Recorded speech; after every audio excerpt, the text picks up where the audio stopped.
So, um, have you ever poured hours, maybe even days, into creating just a stunning piece of textile art? Mm. Like a huge macrame wall hanging or, a really intricate woven tapestry? Oh, absolutely. And then you just feel completely stumped when it actually comes to turning that passion into, well, a profitable business. Yeah, Like, how on earth do you price something that took so much time, so much material, right. and then, oh gosh, the absolute nightmare, packaging and shipping something that big, that fragile, without it costing more than the piece itself? It's a huge hurdle, or maybe you're more drawn to the smaller scale stuff. The lovely textures and woven coasters, or maybe a simple, elegant macrame plant hanger, Mm-hmm. or those felted characters full of personality, and you're sitting there wondering, is there real potential here? Can I build a thriving business from these, seemingly humble items? How do I blend that artistic love with, market realities? Yeah, that's the spot, isn't it? That fascinating space where art meets commerce, right, in the world of handmade textile and fiber arts. Yeah. And today we're really going to get into the material you've shared with us, the articles, the research, your notes, basically, to help you navigate this unique market. Uh-huh. To understand the core challenges creators are facing and pull out the key strategies for success. We'll guide you through this stuff, pulling out those essential insights on what the market really looks like now in 2025. Yep, and the specific pain points that kind of hold artists back, those big mistakes to try and avoid. And practical steps you can actually take, all drawn right from the information you've provided. Let's do it. Welcome to Secrets of Handmade Creators, The official podcast of the Handmade Business Academy. the podcast for passionate creators who want to turn their craft into a thriving business. And before we continue, if you're passionate about growing your craft business, make sure you hit that subscribe or follow button right now so you never miss out on valuable insights. All right, let's get into the material, starting with a snapshot of the modern textile and fiber arts market. Because it's clear from these sources, this isn't just grandma's knitting anymore, right? Not at all. The sources really highlight how incredibly broad the market is in 2025. I mean, you've got your decorative art pieces, those big wall hanging sculptures, Sure. but it's also heavily into functional art. Think baskets, plant hangers, wearable art, even textile bits integrated into other home goods. And there's a really significant chunk that's the smaller stuff, right? The more accessible items. What did the sources call them? Micro products. Exactly. Micro products, things like keychains, earrings, small ornaments.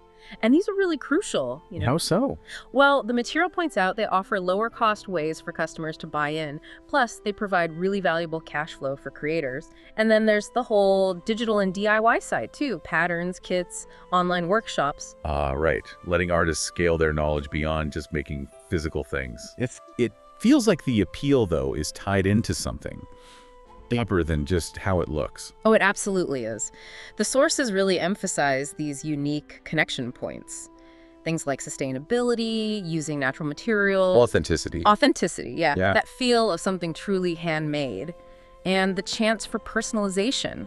Consumers are just increasingly value-driven. They want items with a story, things that align with their ethics that feel genuinely unique. Which totally lines up with the aesthetic trends the material describes. It sort of evolved boho or slow decorating shadowcore. Right. Slow decorating and shadowcore, those are movements all about curating really intentional spaces. Pieces that last, that have a history or a story. And textile arts fit right in. Perfectly, with their link to traditional techniques, natural materials. You see it in the colors, too. Those popular earthy tones, terracotta, sage, rust, sometimes popped with bold gem colors or softer pastels. And who's buying this stuff? Yeah. According to the sources, who's the target customer? Often it's digitally savvy people, maybe mid-20s to late 30s. They're active on Instagram, TikTok. Yeah. Using these items for decorating their homes, for gifts, or just expressing themselves. And they really appreciate transparency, knowing about the handmade process, feeling connected to the maker. So it's a market that's rich with opportunity, definitely driven by strong values and aesthetics. Yeah. But, okay, diving into the material you shared, it also lays out some pretty significant challenges creators are facing in this niche. Let's unpack those pain points. Yeah, the sources are super clear here. First big hurdle, it's the material equation. Yeah. Textile arts, especially if you're making bigger pieces, just eat up a lot of raw material. Think about a big macrame piece that's so much cord. Or a hand-woven rug. Yeah. Tons of yarn. Exactly. And if you're committed to using the good stuff, the sustainable options, recycled cotton, ethically sourced wool, the cost per unit can be way higher than conventional stuff. Right, which bites into your profits straight away if you haven't priced it right. Instantly. And just finding reliable suppliers for those specific high-quality materials, that's another recurring challenge the material highlights. Okay, what's next? This one sounds painful. The tyranny of dimensions. Oh, this is the logistical nightmare. Seriously. Large, bulky textile art is just incredibly difficult and expensive to pack safely and ship securely. I can just picture it. Trying to wrap a giant weaving or keep macrame fringe from getting totally mangled. Right. The sources talk about creators struggling to even find boxes big enough, then calculating these insane shipping costs, and just the constant fear of the piece getting damaged on the way. And that whole logistical headache must impact how much you can even make, right? The scale. Totally. Making a large piece takes a ton of time anyway, which we'll get to. But even if you could churn them out faster, the shipping kind of limits how many you can realistically handle without it becoming this huge financial or logistical mess. Which leads us straight into the visual imperative. The material really hammers home how critical good product photos are. Oh, absolutely. Online, your photo is your shop window. And for textile art, showing texture, showing scale, showing how the piece actually looks in a room, it's non-negotiable. Yeah, you can have this amazing fiber sculpture, but if the photo's bad, poor lighting, weird angle, just looks flat, unimpressive. Exactly, but show that same piece and a nice lifestyle shot, maybe hanging above a sofa, adding warmth and texture, it completely transforms. People get it. But getting those great shots, especially for big items in a small home studio, that's tough, isn't it? It really is. You need good light, you need a backdrop, you need a way to show how big it actually is. The sources mention creators really struggling to set up shots that do the work justice without, a pro studio setup. Okay, and the final big pain point, which I guess is common across handmade, but maybe especially sharp here, the value of time. Yeah. This is the absolute core of the pricing challenge so many textile artists face. It is so easy to underestimate the total hours you pour into something. Not just the making time. Yeah. No. Sourcing materials, the photography, editing photos, writing the listing description, packing it up, all the admin, it adds up. And the sources show creators often end up pricing things so low. So low, they're making less than minimum wage once you factor in materials and platform fees. It's heartbreaking, but common. That fear of scaring customers away with a price that reflects the real value. It's a big mental block, the material suggests. Definitely. Oh, and just a quick side note, the sources also mention the whole complexity around product safety rules. Ah, right. Like CPSC or CE marking. Exactly. The Consumer Product Safety Commission in the US, the EU's CE mark, if you make something that could be seen as a kid's toy, like maybe some felted animals, that adds this whole other layer of potential cost, testing, compliance, stuff creators might not even think about at first. Wow. So you're not just an artist. You're a materials manager, a shipping expert, a photographer, a numbers person, and maybe a compliance officer too. It is a lot. It really highlights what some of the sources kind of frame as the creator's trilemma. Yeah, balancing your artistic ambition, right, what you want to make. Then the logistical feasibility, can you actually make it, pack it, ship it reasonably? And finally, financial viability, can you price it to make a profit? You need all three. You really do. An amazing, ambitious piece might be a logistical nightmare, totally unsustainable financially if you don't think about all three angles right from the start. Success means being a strategic designer, not just a talented maker. Okay, so we understand those core challenges now. Based on that, the material you shared points to 3 really big mistakes creators keep making. Let's dig into those pitfalls and, crucially, the pivots to avoid them. Right. So the first big mistake the sources identify is oversized ambition, undersized logistics. Ah, okay. Jumping straight into making those huge, amazing statement pieces. Before you have any clue how you're going to actually get it to a customer safely and affordably. Yeah, I could see that happening. The consequence. Often it's losing money on unexpected shipping costs, or you get frustrated customers because of delays, or worse, damage in transit, and just huge stress for the creator. So what's the pivot? The material really stresses this. Design for shipping. Don't wait until your masterpiece is finished to figure out shipping. No. Prototype your packaging. Calculate realistic shipping costs to where you think you'll sell before you even finalize the product design. Think like the postal service from day one. Yeah. Maybe that means modular designs or things that can be rolled or shipped flat. Exactly. Maybe that giant tapestry isn't the best first product. Okay, mistake number 2. inaccurate time estimation. This ties right back to that value of time challenge, doesn't it? Not really knowing how long everything takes. Everything. Leading to burnout, underpricing, maybe not being able to realistically take on custom orders, and just not making enough money for all that effort. So the pivot here is Time tracking. Simple but powerful. Consistently track the actual time you spend on every single step. Making, yes, but also photographing, editing photos, writing listings, packing, answering emails. Do it for at least a month. why a month? To get realistic data. That data is gold. It tells you your real capacity, and it's crucial for pricing things accurately. It sounds basic, but I bet it's often the most eye-opening thing a creator can do. It really, really is. Okay, mistake number 3 from the material. Poor product presentation. Right, neglecting the photos. Back to the visual imperative. Yep. And the consequence is pretty straightforward. Low sales. Customers just can't gauge the size or the texture or the impact of your work from bad photos. And frankly, it makes your whole brand look less professional. So the pivot suggested is to create a photo studio nook. Exactly. You don't need a ton of fancy gear. Find a spot in your house with good natural light near a window is great. Okay. Use a simple white foam board. You can get them at craft stores as a reflector to bounce light back onto your piece. Smart. Use a plain wall or even just a large sheet of plain paper or fabric as a clean backdrop. Focus on getting clear, well-lit shots. And really importantly, those lifestyle photos that show the piece in context, showing its scale and how it impacts a room. Just doing those basic things can make a huge difference to online sales, can it? Light and context. Huge difference. Non-negotiable for selling visually driven work online. The sources really highlight these as just foundational. Yeah, these mistakes sound incredibly common. And the material includes some story snippets too, right? To illustrate these points. Yes, there was that great example of the creator who started out making these huge macrame wedding backdrops. Really ambitious, beautiful work. Okay, I can picture those. But logistically, shipping them was an absolute nightmare. Super expensive, really complex to package, high risk of damage, and one actually did get damaged in transit. Oh no, that's tough. A hard lesson. A really hard lesson. But the pivot was brilliant. She didn't ditch macrame or her style. What did she do? She took the popular elements, the aesthetic people loved from those big pieces, and created smaller mini tapestries, things that were much, much easier to package and ship affordably. Ah, clever. And she also developed a DIY kit for the original large backdrop design. So she appealed to a different customer base, the ones who wanted to make it themselves, and completely removed the shipping burden for that product. That is a perfect example of designing for shipping and smart diversification. Kept the style, but found ways to sell it that actually worked logistically. Exactly.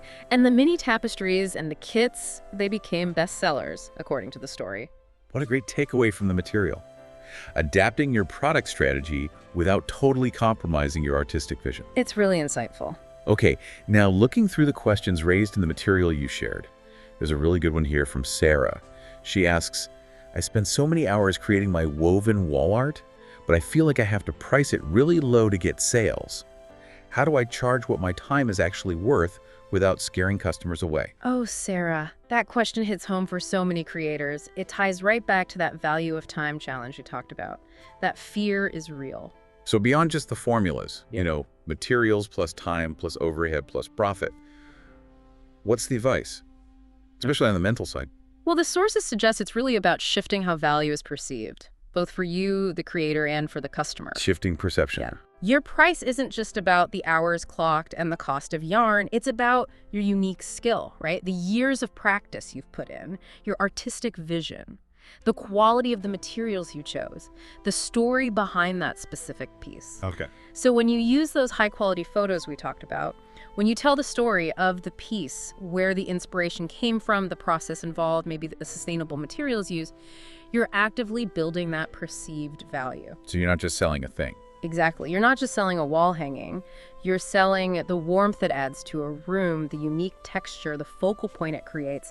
You're selling the connection to you, the maker, maybe the sustainability story. So good marketing essentially justifies the price. It frames the value, yes. Yeah. You're selling the transformation, the feeling, the connection, not just the object itself. Yeah. For those really time-intensive pieces, you are targeting a customer who values those things, who understands and is willing to pay a premium for handmade, authentic art. And it's okay if that's a smaller group of people. It's absolutely okay. It might mean a smaller, more niche customer base, But the goal is to find them and clearly articulate the value you offer. Don't try to compete on price with mass-produced stuff. That's really powerful advice, Sarah. Okay, let's pull out one quick, actionable tip from this material, something practical listeners can maybe implement right away. Okay, so if you're currently focused mainly on larger pieces, or maybe you're just looking for a lower risk way to broaden your customer base, consider adding a few small, lower cost items to your shop. But they should still feel like your brand, right? Oh, absolutely. They need to clearly reflect your signature style. Like what kind of examples were in the sources? Think things like macrame keychains, maybe small felted ornaments if you do felting, mini woven coasters, maybe embroidered patches, or even textile-inspired earrings if that fits your style. Okay, got it. These items work really well as low-commitment entry points for new customers. They're way easier and cheaper to package and ship than the big stuff. Which opens you up to a wider audience. Yeah, exactly. Without huge logistical headaches for you or needing a big investment from the customer up front. That's brilliant for just building brand recognition, getting people familiar with your work. And maybe they come back later for a bigger piece. Precisely. It's strategic diversification in a small package. Plus, it generates cash flow and helps build your customer list. Nice.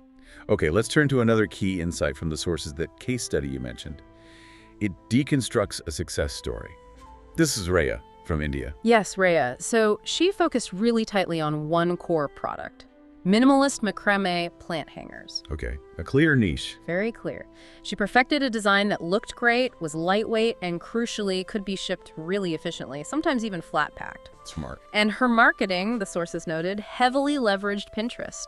Lots of beautiful, clean lifestyle photos showing the plant hangers in use. So she nailed the visual and the logistical challenges right from the start with her product choice. Pretty much. But as you know, selling handmade goods internationally, especially shipping from India directly to individual customers worldwide, that can be incredibly complex. Customs, high shipping costs, potential delays. Yeah, a real potential headache. So what did she do? Instead of battling that complexity one international customer at a time, she made a really strategic pivot. She decided to focus on the wholesale market. Ah, okay. Selling to shops instead of directly to individuals. How did she manage that? She leveraged a platform called Faire. Faire basically connects independent retailers, boutiques, shops all over the world with makers like Rhea. Interesting. So she shifted from B2C international to B2B international. Exactly. And because her plant hangers were easy to ship, well-priced, and really on trend, they became super popular with small plant shops and home decor boutiques, especially in the US and Australia, who were finding her and ordering through Faire. And Faire handled a lot of the tricky bits, the international payments, logistics. Yeah, Faire streamlines a lot of that complexity for international wholesale transactions. So what was the result for Rhea, according to the sources? She became a top shop on the platform, which means she got great visibility, significant repeat orders from retailers. She basically achieved a level of scalable growth that would have been much, much harder, maybe impossible, trying to manage all those individual direct-to-consumer international sales herself. Wow. So what's the single biggest takeaway from Rhea's story for our listeners based on this material? I think it's the power of combining a really targeted product strategy, designing something that minimizes those shipping challenges, with leveraging the right sales channel for that product. Finding the right ecosystem. Exactly. By focusing on Faire, which was built for wholesale, she bypassed major logistical hurdles and scaled her business effectively by selling B2B. It's about matching your product to the right platform and market. That's incredibly insightful. Okay, now drawing from those reflections in the sources, sort of what I wish I knew section from experienced creators, what do they often say they do differently if they were starting over? Well, a really common theme that came through was, I wish I'd started smaller. So many seem to regret feeling this pressure, maybe self-imposed, maybe external, to create those huge, ambitious, complex pieces right out of the gate. Before they really had solid cash flow or had ironed out their processes and logistics. Exactly. Build the foundation first.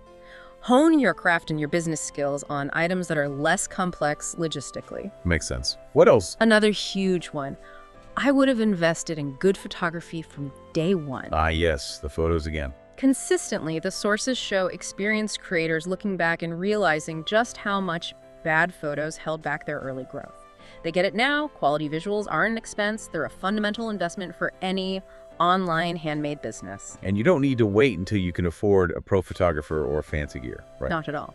Start with what we discussed. Find good light, Use a clean backdrop, focus on clear shots. That photo studio nook idea. Just make it a priority from the beginning. Okay. Any other common regrets? Yeah, a third one mentioned frequently was, I'd have focused my product line more narrowly at the start. Oh, interesting. Trying to do too much. Exactly. You know, new creators are often passionate about lots of different techniques, maybe weaving and macrame and felting and knitting, and they try to offer all sorts of different products right away. Spreading themselves too thin. Yeah, and it dilutes their brand identity, makes it harder for customers to understand what they're really about. Plus, it makes production and marketing way less efficient. So the advice is to establish a clearer niche and product focus initially. Precisely. Hone in on a few core products that really represent your style. Yeah. Build a strong, recognizable brand around them. Then, once that's established, you can expand strategically. It's like launching what did the material call it? A minimum viable brand. Exactly, an MVB. The smallest, most professional, most coherent version of your business you can launch to get started, test the market, see what resonates, and then iterate and grow based on real feedback. Get the core right before you try to be everything to everyone. It sounds much less overwhelming. It's a much more sustainable path to growth, according to the creators reflecting in this material, definitely. Okay, wow. This deep dive into the sources you shared has been incredibly valuable, I think. We've covered so much ground, the dynamic market for textile and fiber arts today. The specific challenges like dealing with materials, those tricky logistics, getting the pricing right. And extracted those key strategies to avoid the big mistakes designing for shipping, not just designing. Tracking your time religiously. Mastering product presentation, even simply. And thinking strategically about diversification, maybe with smaller items. Plus, we saw how that targeted product and channel strategy really worked for Rhea in the case study. Yeah, and heard that consistent advice from experienced creators. Maybe start a bit smaller, definitely invest in photos early, and narrow that initial focus to build a strong minimum viable brand. Now, for listeners looking for more connection or resources, the material mentioned checking out online communities, right? Like on Reddit. Yeah, subreddits like our fiber arts, our weaving, or macrame, air crochet, great for craft-specific talk, and also business-focused ones like Etsy sellers and Vert business, places where creators share tips, ask questions, find support. And finding good tools and suppliers was mentioned too. Definitely key, whether it's the perfect macrame brush or a reliable source for those sustainable yarns you want to use, those details matter. Ultimately, it feels like success in this really beautiful but also complex market, as this material clearly shows, is all about blending that artistic vision with smart business strategy. It really is. You have to understand the unique challenges, be willing to adapt your products or processes based on logistics, truly value your time and skill. And think strategically about your offerings and where you sell them. It's a path that definitely demands both creativity and calculation. But the reward, building a thriving business, doing something you love with fiber, that's immense. So, embrace the business side. It's what actually allows your art to reach the people who will love it. Absolutely. Couldn't agree more. It enables the art. And make sure you join us next time when we uncover the secrets of product photography. We'll reveal one simple trick with your smartphone that can double your sales.